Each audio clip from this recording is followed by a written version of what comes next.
Simple আজকে একটা bank নিফটির analysis করছি, যেটা হচ্ছে তোমার আজকে 16 তারিখ, 16/3/2026, মানে সোমবার। এখানে কি হচ্ছে প্রথমে দেখে নিতে হবে কি হচ্ছে। কিছু হচ্ছে না, সিম্পল। এইটা এইখান থেকে যে সাপ্লাইটা আসছে এইখান পর্যন্ত, ঠিক আছে, এতটা থেকে এখান থেকে এতটা অবধি তুমি লাগিয়ে দাও, পিন পয়েন্ট রয়েছে একদম। কি চাইবো এখান থেকে? রিভার্সাল আসুক একটা, ঠিক আছে। এখানে প্যাটার্ন দিয়েছে দেখো বুলিশ 13 মিনিটে, কিন্তু ওপর থেকে বডি কি হয়েছে, ওপর থেকে বডিটা বার্ন হয়ে গেছে, মানে 50% বডি বার্ন হয়েই গেছে। তো কি এটা বুলিশ প্যাটার্ন? অ্যাড এসে শুধু বিরক্তি করছে। 50%-এর বেশি বডি বার্ন হয়ে গেছে, তো এটা বুলিশ প্যাটার্ন নয়, এটা ফেল করবে, নিচে আসবে। কতটা থেকে নিচে আসবে সেটা বলছি। এটা তুমি, আচ্ছা তার আগে বলে দিই কোনখান থেকে আসবে। এই যে সাপ্লাইটা দেখতে পাচ্ছ, সরি ডিমান্ডটা দেখতে পাচ্ছ, এই যে ডিমান্ডটা দেখতে পাচ্ছ, হয় হয় এইটা,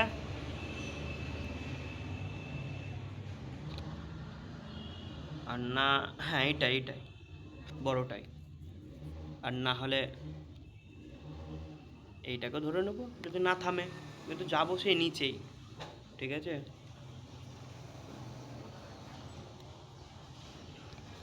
তো আমরা এইখানে এইটাকে মাপবো এইখান থেকে, আচ্ছা সেমে নিচ্ছি, বেশি কিছু করব না।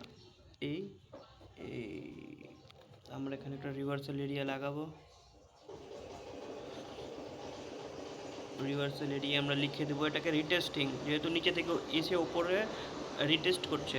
ভুল হলো, ভুল হয়ে গেল, এটা হবে রিটেস্টিং। এবার আমরা 5 মিনিট টাইম ফ্রেমে যাবো, এবার দেখবো কি হয়েছে এখানে। মার্কেট তো ভালোই পড়ে গিয়েছে,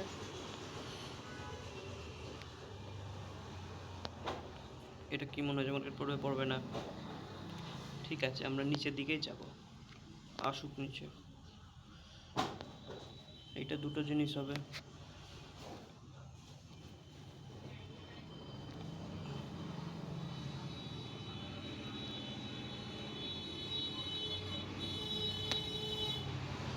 এইখানে একটা জিনিস হবে, সেটা হচ্ছে ছোট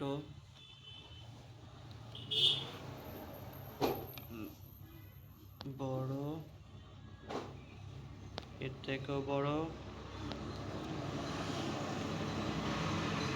এর থেকেও বড়, এইরকম হচ্ছে। কেন হচ্ছে এর পেছনে তুমি লক্ষ্য করে দেখো, ছোট, ওর থেকে একটু বড়, ওর থেকে একটু বড়, ওর থেকে একটু বড়, সেম। আমি এটা এখানে নিব, এটাই অ্যানালিসিস, আর কি।